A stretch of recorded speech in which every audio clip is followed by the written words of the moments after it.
Mackin bowls, and this one takes the inside edge. There's another one. Simon Mackin's turned the game in the space of a couple of deliveries. I think that 2016-17 season when you were just taking fifers every time you bowled, pretty much. Like, how do you reflect on that time now? And do you feel that you're far off being able to do that again? I think my strengths are just wearing people down. Essentially, it's a pretty old school mindset.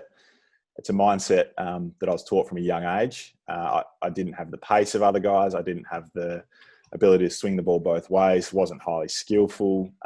It was more a case of, righto, plug in from one end, bowl all day, and eventually you'll get your reward sort of set up. And as I did that and built confidence, I think I started to find that extra yard of pace, extra little bit of shape, and then you start working out a few little skills on how to work a batsman over. So I think it became more my ability to work a player over, build some pressure, and then get the reward on the back of that. Back into the 2017-18 season, I think it was a game against New South Wales where you got 6. 2 games later, you had a game against Victoria where you're bowling wides and no balls, and I think you got taken out of the attack. Sort of just lose your radar out of nowhere a little bit. Mate, essentially that's what happened. Yeah, and I still struggle to explain what happened, and I've heard guys talking about it before, and it was more.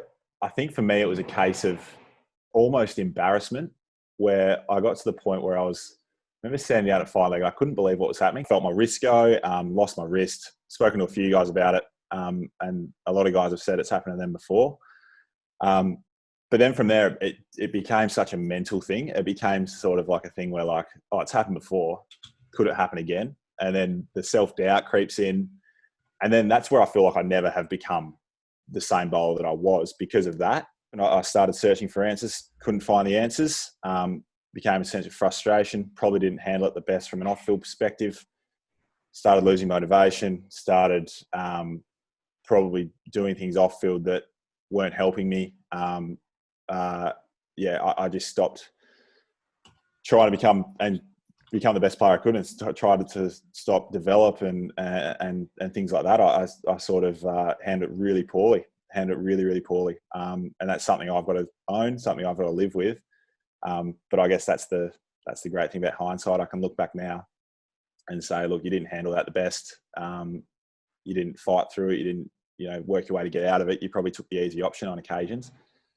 And now the challenge for me is to not take that easy option anymore and really push myself to get back to where I want to get to. I think I've got the capabilities to be a really strong Sheffield Shield performer, and I know at my best what I'm capable of doing. So therefore, that still gives me that innate sort of desire and self-belief to get back to that stage. As I said, my body feels fantastic, probably as good as it ever has felt. Yeah, I've touched base with Cricket Victoria, and essentially there's no guarantees, there's no promises. It's one of those things where if I'm performing well in club cricket, then I'll be given every opportunity.